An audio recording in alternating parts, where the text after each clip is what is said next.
Friends, मैं सुनीता अग्रवाल। मेरे channel पे आप सभी का बहुत बहुत स्वागत है। तो आज हम बनाएंगे बहुत ही ज्यादा टेस्टी रेसिपी। तो चलिए बनाना शुरू करते हैं।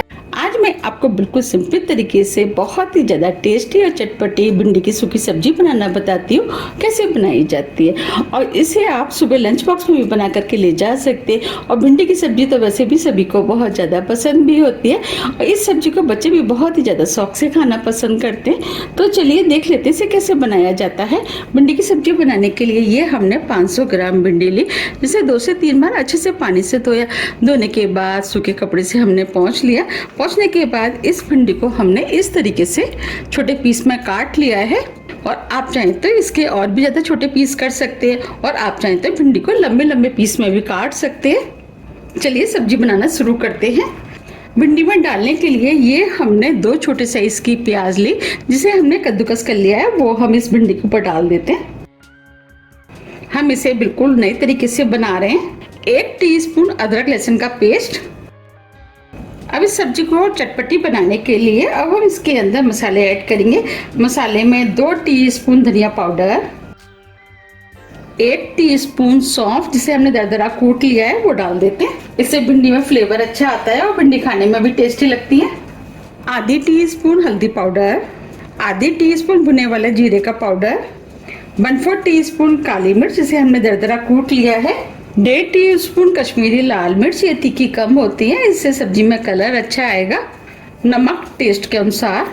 अब इस सब्जी को और भी ज्यादा टेस्टी बनाने के लिए अब इसके अंदर 2 टेबल स्पून बेसन डाल देते हैं। इस बेसन को हमने हल्का सा भून लिया है, जिससे कि बेसन के अंदर जो कच्चापन है वो निकल जाए। बेसन डाल के भिंडी बहुत ही ज्यादा टेस्टी बनके तैयार होती है और आप चाहे तो बिना बेसन के भी बना सकते हैं। अब हम मसाले को भिंडी में अच्छे से मिक्स कर लेते हैं। एक बार आप इस भिंडी को इस तरीके से बना के जरूर देखिएगा, आपको भी ये बहुत ज्यादा पसंद आएगी। और इसे बनाना भी बहुत आसान है, झटपट बनके तैयार हो जाती है।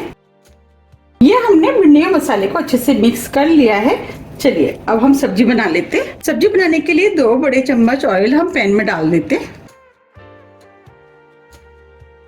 ऑयल को गर्म होने देते हैं। ऑयल गर्म हो गया है। अब इसके अंदर आधी टीस्पून जीरा डाल देते हैं, 1 टीस्पून अजवाइन, 1/4 टीस्पून हींग। अब ये सभी चीजें भुन गई हैं। अब जो भिंडी में हमने मसाला लगाया था उस भिंडी को हम इसके अंदर डाल देते हैं।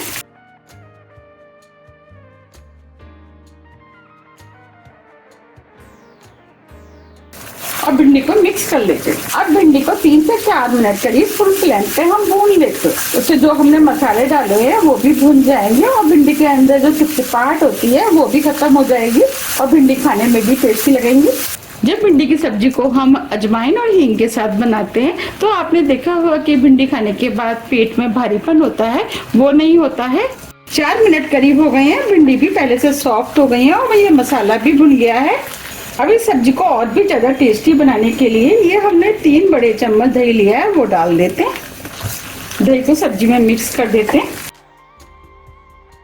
जब हम दही डाल करके सब्जी बनाते हैं तो सब्जी का टेस्ट कई गुना बढ़ जाता है और सब्जी खाने में भी टेस्टी लगती है। अब ये दही अच्छे से मिक्स हो गया है।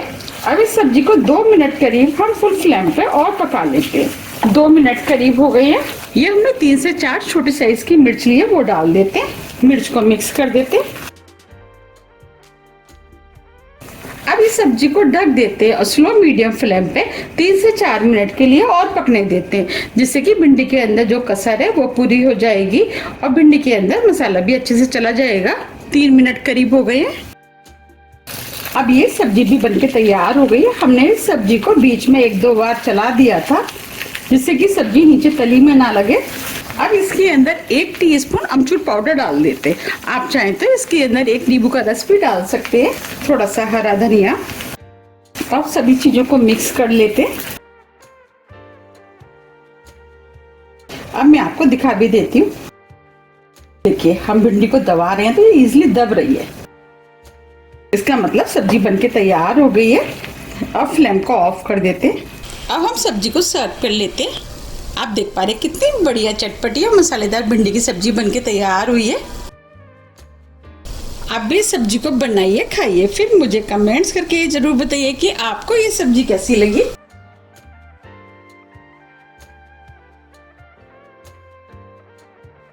अब हम इसके ऊपर थोड़ा सा हरा धनिया डाल देते हैं। अगर आपको मेरी रेसिपी थोड़ी भी पसंद आती है तो रेसिपी को लाइक कीजिए, चैनल को सब्सक्राइब कीजिए और ज़्यादा से ज़्यादा शेयर कीजिए। अब हम फिर मिलते हैं इसी तरह की टेस्टी रेसिपी के साथ। जब तक के लिए नमस्कार।